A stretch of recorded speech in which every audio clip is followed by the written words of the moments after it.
A continuación, Tertulia de Salud. Clasificación A. Apto para todo público.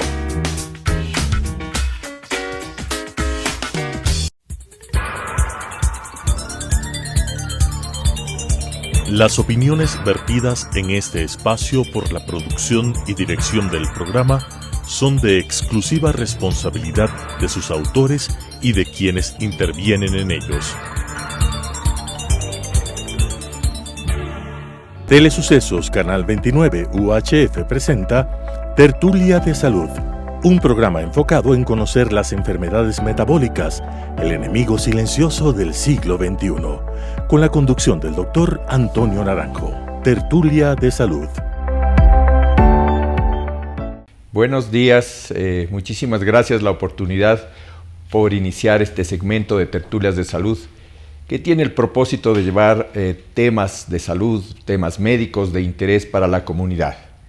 Y para iniciar este segmento he escogido un tema que resulta de vital interés para la comunidad, de vital interés para las familias y para cada uno de los individuos, ya que constituye la explicación de una enfermedad que, sin ser ubicada dentro de las más importantes, sin ser considerada como una de las más mortales, definitivamente está ocupando un lugar preponderante en la consideración de salud de la humanidad. Cuando nosotros pensamos en enfermedades metabólicas, inicialmente se nos viene a la cabeza la diabetes, la subida del colesterol, de los triglicéridos, la hipertensión arterial y las consecuencias que estas patologías llevan. Sin embargo, hace pocos años, realmente a partir de 1988, se hace la descripción de una enfermedad que involucra a varias de estas patologías. Involucra a la obesidad, involucra a la subida de los lípidos, a la diabetes, a la hipertensión arterial, a la hiperuricemia, a la gota, englobados todos en el nombre de una nueva patología, una nueva enfermedad que en el año 2003 recién la Organización Mundial de la Salud lo reconoce como tal, como una enfermedad, y es el síndrome metabólico. ¿Por qué es importante esto? Si nosotros nos fijamos las estadísticas mundiales y del país, por ejemplo, la diabetes está en un porcentaje cercano al 8% dentro de toda la población. Si es que esto vemos en la población adulta, se acerca al 20%. Sin embargo, las estadísticas que muestran el problema del síndrome metabólico en estudios mundiales alcanzan el 41%, y hay un reporte en Chile que se acerca mucho a nuestra realidad, que muestra que el síndrome metabólico en personas mayores de 65 años alcanza el 48%. Es decir, 1 de cada 2 personas es portador del síndrome metabólico. ¿Por qué se produce este problema? ¿Por qué hay el florecimiento de una nueva patología diferente a la que nosotros estamos acostumbrados? Y esto tiene que ser tomado en cuenta y analizado a través de la historia de la humanidad, de la historia de la medicina en sí, ya que el síndrome metabólico surge a partir de la segunda mitad del siglo XX. ¿Qué hechos concurren para cambiar lo que se conoce como el panorama epidemiológico de salud en ese momento? A partir de la posguerra, inicia la era antibiótica, es decir, el empleo de los antibióticos de manera masiva. Si bien es cierto, la penicilina venía utilizándose años atrás, es la guerra la que da la oportunidad del empleo clínico de sustancias como los antibióticos que hasta ese momento estaban vedados en su empleo. Entonces, el uso de los antibióticos a partir de los años 50, de los años 60, cambia el panorama de las enfermedades infecciosas, que hasta esta época eran realmente y de largo las que prevalecían dentro de la epidemiología de las enfermedades en el mundo. El segundo hecho, acompañando a la aparición de los antibióticos, es la época de las vacunas. Fíjense ustedes, hoy en día estamos en el boom del empleo de las vacunas para COVID. Bueno, a través de los últimos 50 años, 70 años en la salud del mundo, también ha habido importante influencia de las vacunas en varias de las enfermedades. Varicela, viruela erradicada, sarampión, paperas, polio, hepatitis, han sido varias de las vacunas que se han empezado a utilizar a partir de la segunda mitad del siglo XX y actualmente son una práctica muy común. ¿Qué ha determinado aquello? Que las enfermedades contagiosas han sufrido en buena hora una baja importante en su presencia. Antibióticos por un lado, por otro lado el uso de las vacunas. Pero hay otro evento que también es muy importante y que tiene más relación con la situación económica y de producción de la humanidad. Y es el inicio de la agroindustria y de la ganadería, lo cual hace muchísimo más fácil el acceso a los alimentos. Hasta los años 50, la práctica de la agricultura era muy artesanal, estaba dificultada por las maneras de comunicación, de expendio, y el uso era realmente doméstico. En los últimos años, pues ustedes saben, la industrialización de la producción de los alimentos, además de la fácil comercialización que estos tienen, ha hecho de que realmente la adquisición de alimentos sea muchísimo más fácil. ¿Qué determina aquello? Que las personas sean capaces de obtener alimentos que antes representaban un esfuerzo especial en conseguirlo. Si nosotros también pensamos, por otro lado, que la facilidad de adquisición de alimentos, las comunicaciones, el uso de los medios virtuales de comunicación social han cambiado completamente también las relaciones interpersonales y por tanto las relaciones de alimentación. Antes, no hace mucho, nosotros teníamos la oportunidad de compartir con la familia los almuerzos. Hoy en día esto prácticamente es un mito. Los estudiantes comen en los colegios, los trabajadores comen en sus sitios de trabajo y realmente este rito de la alimentación, que no solamente era comer, sino que también compartir varias experiencias, se ha cambiado completamente hacia el empleo de una comida rápida, elaborada, de fácil absorción, y todo eso pues va a determinar cambios en los hábitos alimenticios.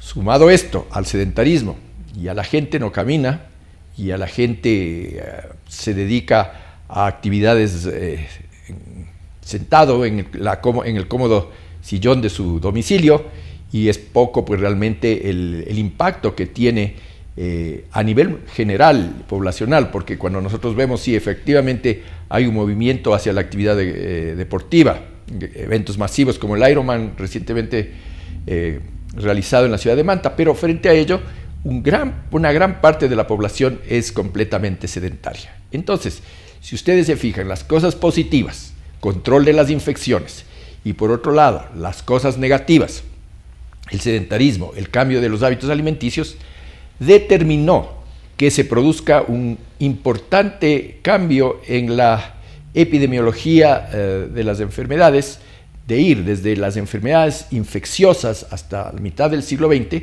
hacia el advenimiento de las enfermedades metabólicas en estos últimos 70 años. Cuando hablamos de enfermedades metabólicas, nosotros nos referimos fundamentalmente a la diabetes mellitus, a la obesidad, problema muy serio a nivel mundial y en nuestro país también. Por otro lado, hipertensión arterial, enfermedad cerebrovascular, es decir, accidentes cerebrovasculares, infarto de miocardio. Todo esto ha hecho que la mortalidad y la morbilidad de los problemas a nivel mundial haya cambiado. Ustedes ven allí algunas cosas interesantes, por ejemplo, en relación a uno de estos elementos que constituyen parte del síndrome metabólico, que se dice es el eje fundamental del que parte el síndrome metabólico, que es la obesidad.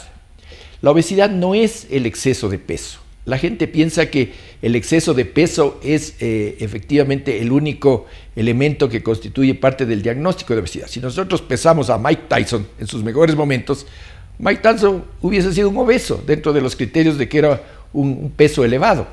Para su estatura, pues tenía un peso elevado. Es más importante tomar en cuenta aquí la distribución de la grasa en el organismo, es decir, cuánto de grasa representa nuestro peso total. Y entonces la obesidad se considera como el exceso de masa de tejido adiposo, es decir, de grasa, en el organismo y no siempre considerar solamente el peso como un elemento. El peso es importante, no lo es todo. La obesidad también es importante por el grado de enfermedad que produce y la mortalidad que lleva esto. Fíjense ustedes que la obesidad no solamente es una cuestión estética, no es una cuestión de definición de qué se ve bien o mal, sino que realmente la presencia de este tejido adiposo funciona como un elemento inflamatorio que va a llevar a los daños de varios órganos, dentro de ellos el vaso sanguíneo, las arterias, produciendo el fenómeno aterosclerótico. Sumado a ello, la obesidad va a producir muchos otros problemas articulares. El sobrepeso va a generar problemas en columna, en caderas, en rodillas. Va a producir una dificultad respiratoria, va a tener una persona una restricción pulmonar que le va a impedir hacer su respiración de una manera adecuada. De allí que en las personas obesas con COVID tienen muchísimo más riesgo de presentar problemas. Luego también tenemos que tomar en cuenta daños a nivel de otros órganos endocrinológicos, etcétera. El síndrome de ovario poliquístico es una de las manifestaciones ginecológicas, es decir, pues la obesidad es una enfermedad devastadora. A esto se suman otras enfermedades metabólicas como la diabetes, que pues genera un problema importante también. Y aquí, en nuestro país, pues existe un incremento cada vez más alarmante de pacientes con diabetes que se presenta en edades más tempranas. Es decir, la diabetes del adulto, porque hay la diabetes del niño, la tipo 1, pero la diabetes del adulto se va presentando cada vez en personas más jóvenes y tenemos adolescentes, personas que están alrededor de los 20 años, que ya presentan cuadros de diabetes del adulto, es decir, aquellas que se producen fundamentalmente porque el organismo sí produce insulina, pero es incapaz de utilizarla. Otro de los elementos que nosotros tenemos que tener en cuenta en este diagnóstico del síndrome metabólico es la presencia de alteraciones en los lípidos, es decir, elevación del colesterol, elevación del colesterol malo, disminución del colesterol bueno y aumento de los triglicéridos. Esto que se llama la dislipidemia, porque es la alteración de los lípidos. Aterogénica, ¿por qué? Porque es capaz de producir aterosclerosis. La observamos por elevación del colesterol y disminución del colesterol bueno, con la elevación también de los triglicéridos. Aquí nosotros podemos mencionar un sinnúmero de estudios que demuestran la importancia que tiene, el impacto negativo que tiene la elevación del colesterol.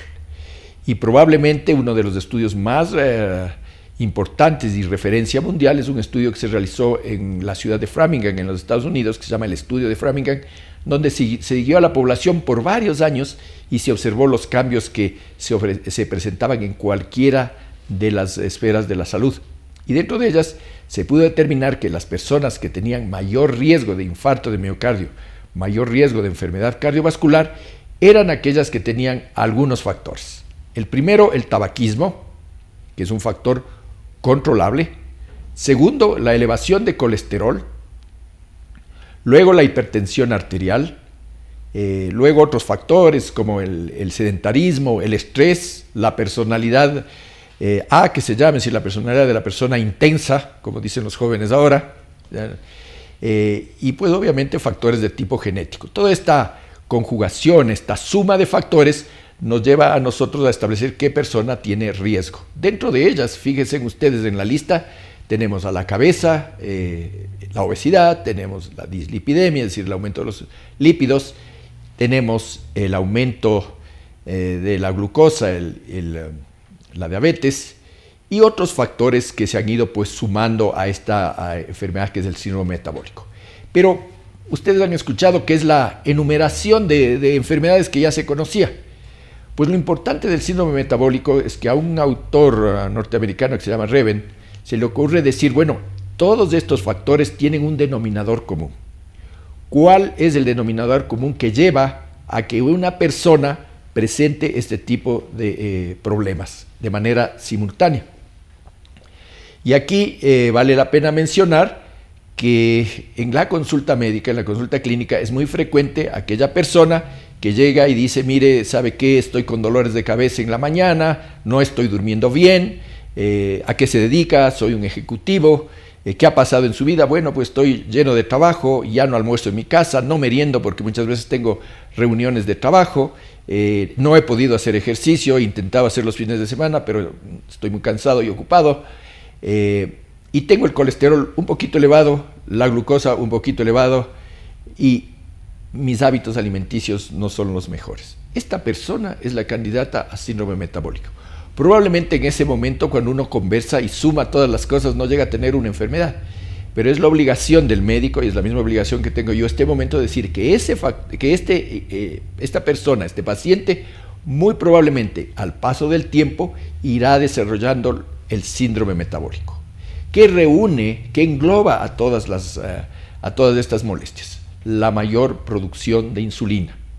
La mayor producción de insulina de nuestro propio páncreas, que se llama hiperinsulinismo, que es un fenómeno que está siempre asociado a la diabetes, pero que en el caso general del análisis de este síndrome se vio que el hiperinsulinismo también afectaba a otros componentes del organismo.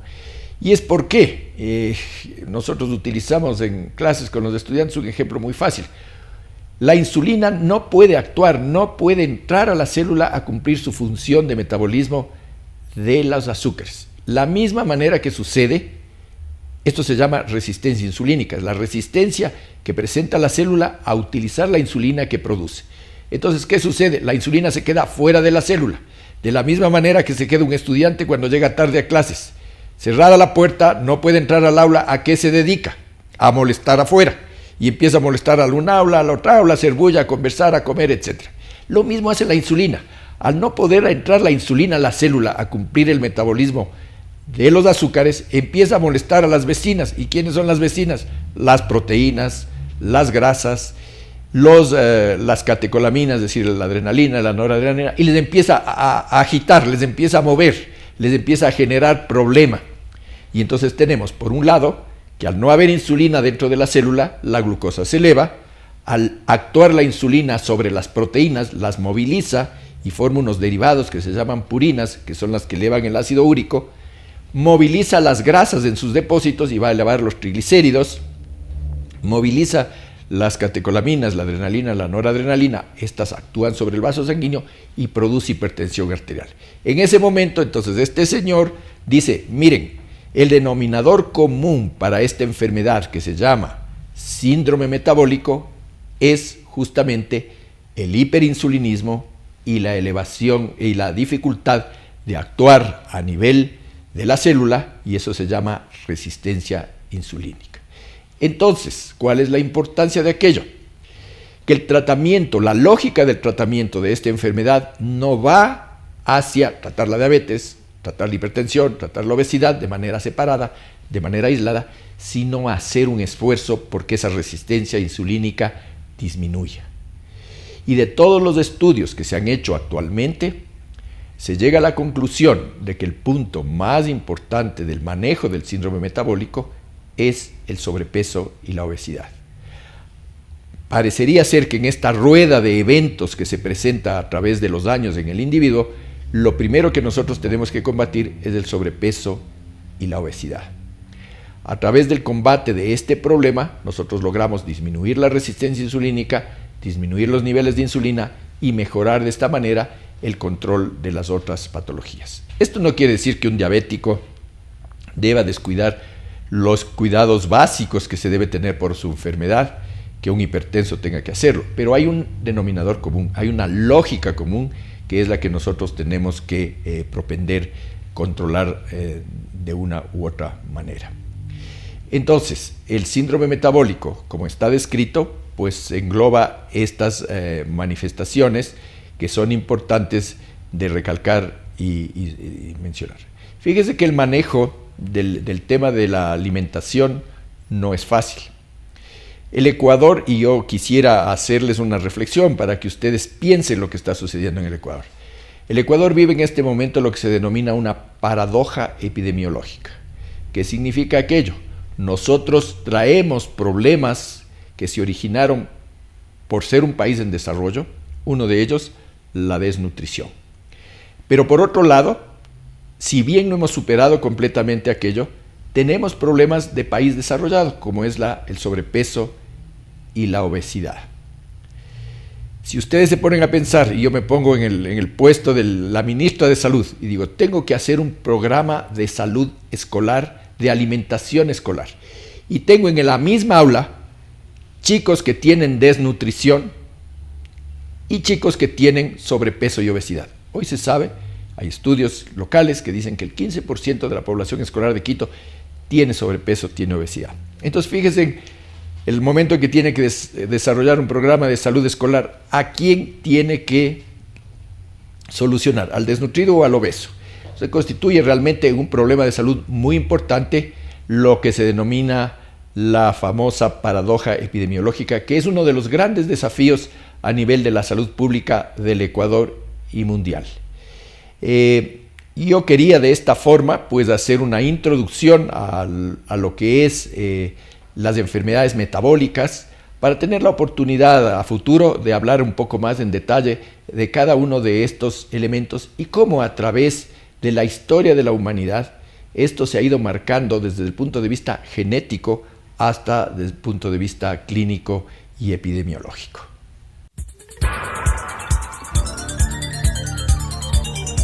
Las opiniones vertidas en este espacio por la producción y dirección del programa son de exclusiva responsabilidad de sus autores y de quienes intervienen en ellos.